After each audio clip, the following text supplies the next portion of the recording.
ఇప్పటిదాకా 2 సంతోషకరమైన వార్తలు. మూడోది సంతోషకరమైన అంటే సంతోషం అని చెప్పి నేను చెప్పా, అట్లా అని చెప్పి బాధపడాల్సిన పెద్ద పంచాయతీ కూడా లేదని చెప్తా. ఏంది గిరీష్ అని చెప్పి మాట్లాడితే మన షక్స్ గమ్ వ్యాలీ అని అంటారు. ఎప్పుడైతే పాకిస్తాన్ ఆక్యుపైడ్ కాశ్మీర్ ఏదైతుందో ఒక షక్స్ గమ్ వ్యాలీని చైనాకి ఇచ్చి పడుతుబ్బింది. ఎంత ఇచ్చింది గిరీష్ అని అంటే సుమారు 5,000 స్క్వేర్ కిలోమీటర్ల కంటే ఎక్కువ భూభాగాన్ని చైనాకి ఇచ్చేసింది. ఎవరు? పాకిస్తాన్. మళ్ళా దీని మీద కూడా రభస నడవాలి కదా. అంటే వెనకటికి ఏం బీగనోళ్ళు ప్రభుత్వాలు ఇప్పుడు వచ్చింది కాబట్టి షక్స్గమ్ వ్యాలీ మీద తీస్తారు. ఇప్పుడు మీరు చూడండి ఫ్రెండ్స్, చిత్రగుప్తులో మేము ఒక ప్రాజెక్ట్ తీసుకున్నాం, ప్యాక్స్ సిలికాన్ అని, సెమీ కండక్టర్ యొక్క మ్యానుఫ్యాక్చరింగ్. పెద్ద మాది వైరల్ కాలే అప్పట్లో, బట్ ఇలా ప్రతి ఒక్కడు ప్యాక్ సిలికా మీద మాట్లాడుతున్నాడు. అమెరికా మాకు భారత్ ఉండాలా అని చెప్పి మాట్లాడుతున్నాడు. ఎన్ని రోజుల ముందు కొట్టినాం మేము ఇది ప్యాక్ సిలికాది? నాకు తెలిసి 15 రోజులు అయింది అనుకుంటా. This is Chitragupt for you. ఇప్పుడు నేను మీకు భవిష్యవాణి చెప్పనీకి ప్రయత్నం చేస్తున్నా. ఈ షక్స్ గమ్ వ్యాలీని మళ్ళీ అపోజిషన్ వాళ్ళు తీసుకొని వస్తారు బయటికి. తీసుకొని వచ్చి క్యా కర్రా విశ్వగురు బైగన్ కర్రా క్యా 982 కిలోమీటర్, అది పోని 5,000 కిలోమీటర్. కానీ ఎవడి టైంలో పోయింది? ఎవడి వల్ల పోయింది? పాకిస్తాన్ ఆక్యుపైడ్ కాశ్మీర్ ఎందుకు అయింది? అయినందుకు ఎవడికి ఇచ్చిండు? ఈ షక్స్ గమ్ వ్యాలీ ఏంది? చైనాస్ మన క్యాటోగ్రాఫిక్ లైన్ ఏంది గిరీష్ అని చెప్పి మాట్లాడితే ఇవాళ భారత్ ఒక స్ట్రాటజిక్ మూమెంట్లో ఫిక్స్ అయిపోయింది గిరీష్. ఏందనంటే చైనా ఇది నా టెరిటరీ అంటుంది, పాకిస్తాన్ ఇది ఒక సెటిల్డ్ బార్డర్ అని చెప్పి మాట్లాడుతుంది.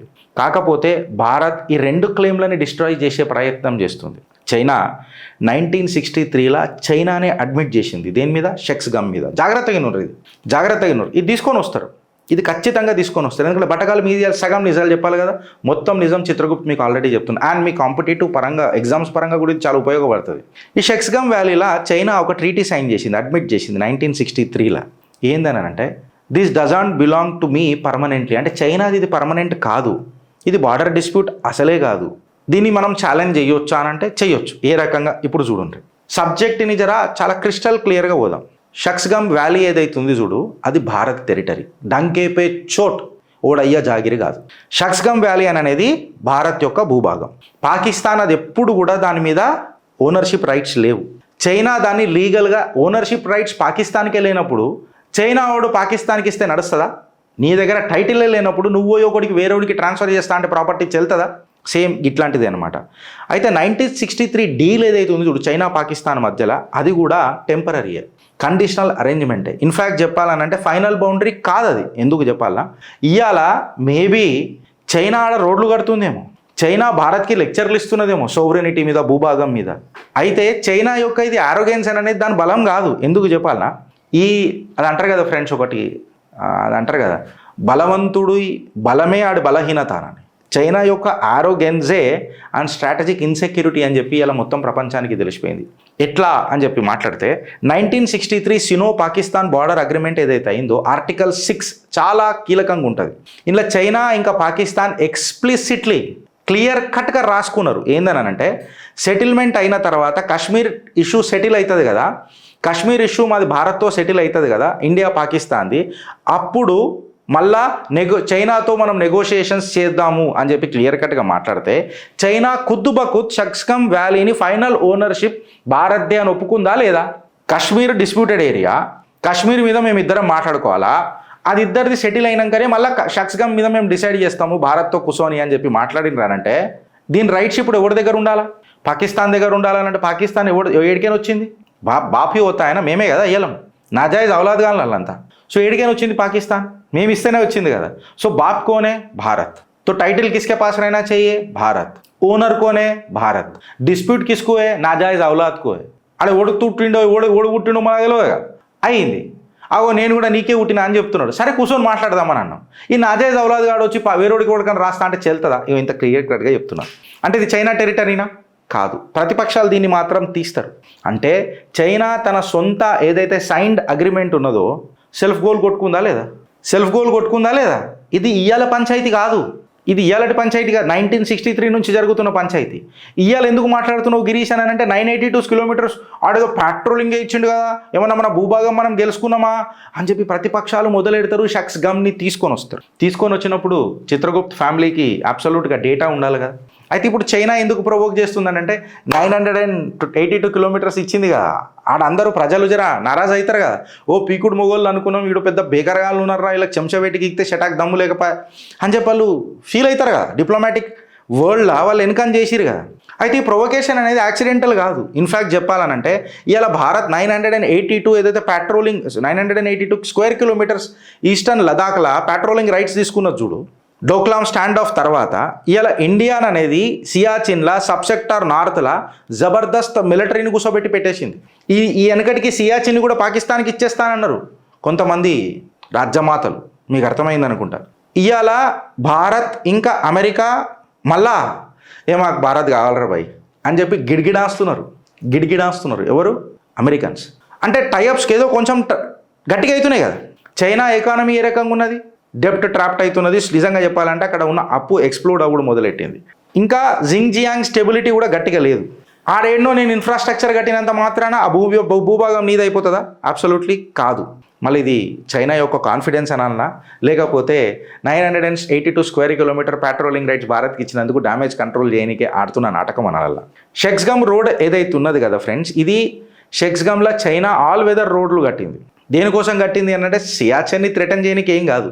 ఇన్ఫ్యాక్ట్ చేయాలనంటే ఒక మన పీపుల్ లిబరేషన్ ఆర్మీ అని అంటాం కదా, చైనీస్ ఆర్మీ, వాళ్ళ లాజిస్టిక్స్ కొంచెం ఫాస్ట్గా చేయడానికే చేసారు. అలా ఎంత ఫాస్ట్గా వచ్చినా వాళ్ళ ముక్కులు నడిముక్కులే ఇంకా గుద్దుతే మొత్తానికే పోతాయి. సో మన పంచలకే ఎట్లా అయిపోయారో మన అందరికీ తెలుసు. దాన్ని జర అఖండాల గట్టిగా చూపిస్తారు. కితనే చంపిర్రు అంటే ఏం చంపిరు, గుద్దుతే మన వాళ్ళు చచ్చిపోయారు అని చెప్పి అఖండ సినిమాలో మస్తు చూపించారు. బాలయ్య అనే రాబోయ్ నువ్వు ఏమన్నా అన్నారు. సో ఇలా చైనా పాకిస్తాన్ ఎకనామిక్ కారిడార్ కూడా మనం తీసుకొని చూస్తే అది కూడా పెద్దగా నీరు గారిపోతున్నది, పెద్దగా ఏం లేదు.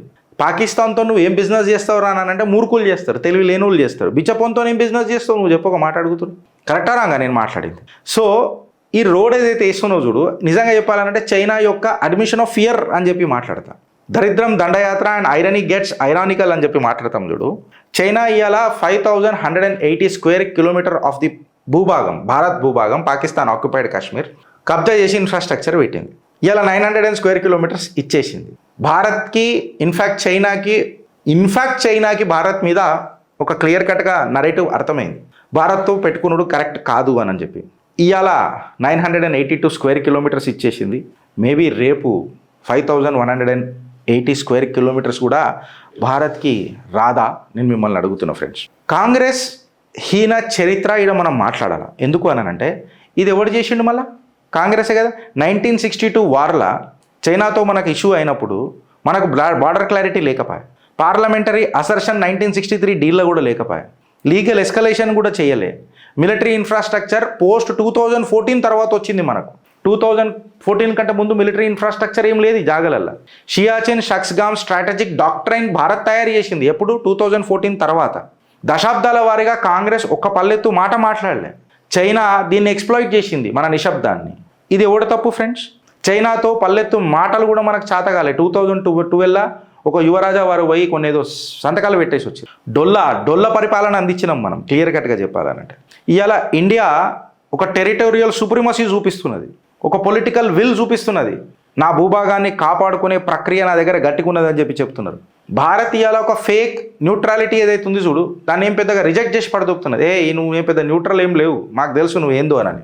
ఇవాళ ప్రాబబుల్ ఫ్యూచర్ సినారియోస్ అగర్ ఈ భూభాగాన్ని మనం కైవసం చేసుకోవాలంటే గిరీష్ ఏం చేద్దాము, మనకు ఆ క్యాపబిలిటీ ఉందా, రెజల్యూషన్ పవర్ ఉందా అని అంటే సినారియో 1, ఇది నేను మాట్లాడతలే, పెద్ద డిఫెన్స్ నిపుణులు మాట్లాడిందే నేను తీసుకున్నాను. నేను అంత పెద్ద జియో పొలిటికల్ ఎక్స్పర్ట్ని కాదు.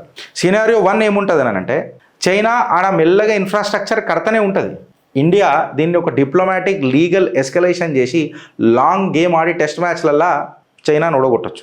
సినారియో 2 ఏముంటుంది అని అంటే చైనా పాకిస్తాన్ని మనం ఇది కుసుగొలుపుతుంది. ఇండియా ఆర్టికల్ 6ని కాంట్రడిక్ట్ చేస్తూ ఇంటర్నేషనలైజ్ చేయవచ్చు.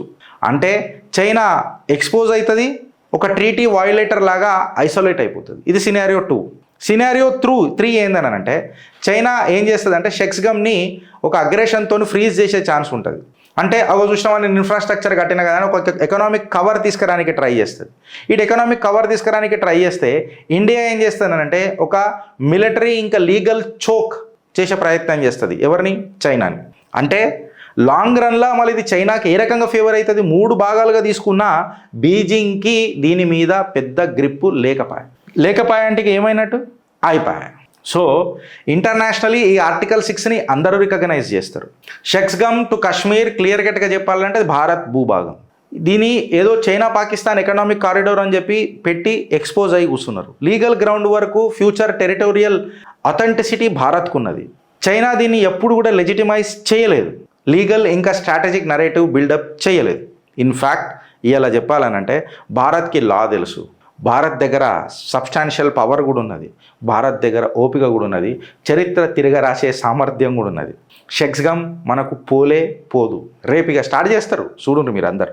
షక్స్గమ్ పోలే పోదు. ఇది మళ్ళా భారత భూభాగంకి భవిష్యవాణి చెప్పే ప్రయత్నం చేస్తున్న ఫ్రెండ్స్ తిరిగి వస్తుంది. మళ్ళీ పీక్ కట్టలు కట్టిందా అన్నాడు కాంగ్రెస్ అనేది నువ్వు ఒకసారి ఆలోచించు. హిందీ చింద్ బాయ్ బాయ్ మనం పంచశీల పథకం రాసుకున్నాం కదా అని చెప్పి పుల్వాలా చాచా ఆ రోజు అమెరికన్ ప్రెసిడెంట్కి ఫోన్ చేసి జర నాకు హెల్ప్ చేయవా, చైనా వాడు వచ్చి నన్ను కొడుతున్నాడు అని చెప్పి మాట్లాడిండు. ఇవాళ వాళ్ళ పార్టీలకే ఉన్న ఒక ముఖ్యమంత్రి పాకిస్తాన్ వాడు వచ్చి మన ముడి మీద కొట్టిపోయిండు అని చెప్పి మాట్లాడతారు. అలా డిఎన్ఏలు మారాయి, అలా డిఎన్ఏలు ఎన్నడూ కూడా మారాయి. చరిత్ర కూడా సాక్షిగా నిలబడ్డది ఫ్రెండ్స్. నువ్వు పెద్ద పెద్దగా లొల్లిలు పెట్టినంత మాత్రాన చరిత్రను తిరిగి రాయలే. చరిత్రను అర్థం చేసుకున్నాడు, చరిత్ర మీద పడ్డ చెదలను చెదరగొట్టేటోడే చరిత్ర కారుడైండు. ఈ చరిత్ర హీన చరిత్రలు మనకేం నేర్పుతాయి, వీళ్ళు మననేం కన్విన్స్ చేస్తారు. భారత్ మాతాకి జై.